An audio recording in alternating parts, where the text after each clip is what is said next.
প্রিয় ভিউয়ার্স, আসসালামু আলাইকুম। কেমন আছেন সবাই? আশা করি ভালো আছেন।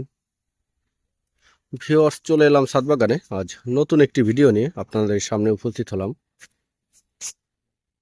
আশা করি ভিডিওটি ভালো লাগবে এবং ভিডিওটি ভালো লাগলে অবশ্যই চ্যানেলটি সাবস্ক্রাইব করবেন। আমি সবসময় ছাদ বাগান সংক্রান্ত ভিডিও আপলোড করে থাকি। তো ভিউয়ার্স, আজকে কথা বলবো বিভিন্ন রকম ছত্রাকনাশক নিয়ে। তার ভিতর হচ্ছে ম্যানসার। তো ম্যানসার কি এবং এটি কিভাবে কাজ করে, কখন প্রয়োগ করবেন, এসব বিষয় নিয়ে। তো ভিউয়ার্স, ম্যানসার হচ্ছে ইউপিএল কোম্পানির একটি কার্যকরী ছত্রাকনাশক। এটি বাংলাদেশে এবং আশেপাশে বিভিন্ন দেশে বহু ব্যবহৃত একটি জিনিস। তো এই ম্যানসারটা হচ্ছে কার্বনডাজিম এবং ম্যানকোজেবের সমন্বয়ে গঠিত একটি ছত্রাকনাশক। 75 WP। তো এটি কিন্তু অত্যন্ত কার্যকরী ছত্রাকনাশক। আমি ছাদ বাগানে সমস্ত গাছগুলোতেই সবসময় ব্যবহার করে থাকি এবং তার খুব ভালো ফলাফল পেয়ে থাকি। তো এই জন্যই আজ আপনাদের সামনে এই ম্যানসারটাকে নিয়ে এলাম। তো এই ম্যানসারে রয়েছে কার্বনডাজিম 12% এবং ম্যানকোজেব 63%। এটি 100 গ্রামের একটি প্যাকেট। তো এই কার্বনডাজিম এবং ম্যানকোজেব গাছের ভিতর এবং বাহির থেকে কিন্তু গাছকে প্রোটেকশন দেয়, যার কারণে এর কার্যকারী ক্ষমতা কিন্তু অত্যন্ত বেশি। বাজারে বিভিন্ন ধরনের ছত্রাকনাশক আছে, কিছু আছে প্রবাহমান, কিছু আছে প্রবাহমান ছাড়া, যেগুলো বাইরে থেকে প্রোটেক্ট করে। তো এটি হচ্ছে প্রবাহমান ছত্রাকনাশক। এটি পাতা স্প্রে করলে গাছের ভিতরেও কাজ করে, পাতার ভিতরেও কাজ করে। তো এটি আপনার আনার, আঙ্গুর সহ বিভিন্ন সাইট্রাস থেকে শুরু করে বিভিন্ন সবজি সব গাছে আপনারা স্প্রে করতে পারেন। তো বিশেষ করে এখন আম গাছে কিন্তু মুকুল আসবে। এই দেখতে পাচ্ছেন, এটি কিন্তু আম গাছের মুকুল। তো এখানে কিন্তু দেখতে পাচ্ছেন এই মুকুলগুলো কিন্তু কালচে রঙের হয়ে গিয়েছে। আমি গত 2 দিন আগে এখানে কীটনাশক দিয়ে দিয়েছি। তো পোকা নেই, সতেজ গাছ।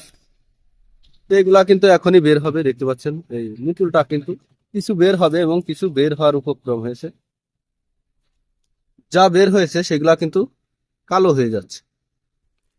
তো এই সময়টাতে আপনারা কিন্তু এই ম্যানসার প্রতি লিটারে 2 গ্রাম হারে এই গাছটিকে যদি ভিজিয়ে দেন, তাহলে আপনার গাছের মুকুলটা নষ্ট হবে না এবং কালো হবে না।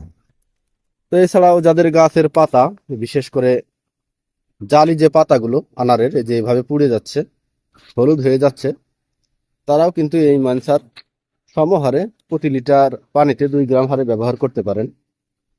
এটা হচ্ছে সাইট্রাস।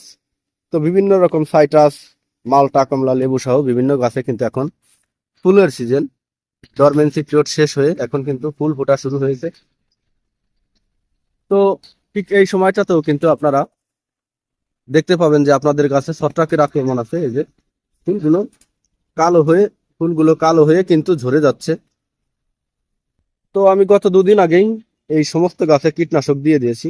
আজ এই ম্যানসারটা স্প্রে করে দেব প্রতি লিটারে পানিতে 2 গ্রাম হারে। তো এইভাবে আপনারা বিভিন্ন সাইট্রাসের গাছেও ম্যানসার দিতে পারেন। এখানে হচ্ছে শসা, এটাতেও কীটনাশক দিয়েছি, আজ ম্যানসার দিব ছত্রাকনাশক। আপনারা ওইভাবে শসা গাছেও দিতে পারেন। তো শুধু শসাই নয়, এই দেখতে পাচ্ছেন টমেটোর কিছু পাতা, ফুল কিন্তু হলুদ হয়ে পড়ে যাচ্ছে এবং পাতা হলুদ হয়ে যাচ্ছে।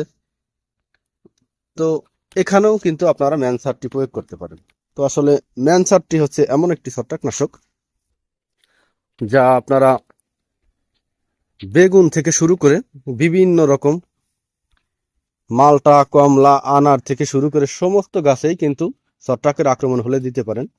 এবং শুধু ছত্রাকের আক্রমণই নয়, বিশেষ করে আনার গাছে আপনারা যদি প্রতি 10 দিন অন্তর অথবা 15 দিন অন্তর একবার ছত্রাকনাশক ব্যবহার করেন, তাহলে কিন্তু আপনার আনারের যে ফুল পচা রোগটি অ্যানথ্রাকনোস, এই অ্যানথ্রাকনোস আসবে না। আমরা সবাই জানি যে আনার গাছের সবচেয়ে বড় শত্রু হচ্ছে অ্যানথ্রাকনোস। তো আমরা যদি নিয়মিত এই ম্যানসারটা ব্যবহার করি, এটি কিন্তু অত্যন্ত কার্যকরী। এই অ্যানথ্রাকনোজ আপনার গাছে আসবে না। আর এর নিয়মাবলী এবং সমস্যা সবকিছুই কিন্তু এর গায়ে লেখা আছে, এর সুবিধা অসুবিধা। অবশ্যই আপনারা স্প্রে করার আগে এগুলা ভালো করে পড়ে নেবেন। তো প্রিয় ভিউয়ার্স, আমি কিন্তু সবসময়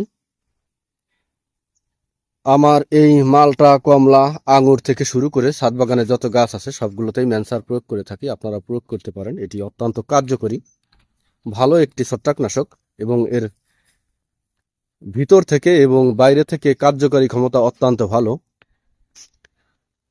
আপনারা চাইলে এটি ইউজ করতে পারেন। আজ এ পর্যন্তই, পরবর্তী ভিডিও নিয়ে অবশ্যই হাজির হব। ধন্যবাদ সবাইকে, ভালো থাকবেন।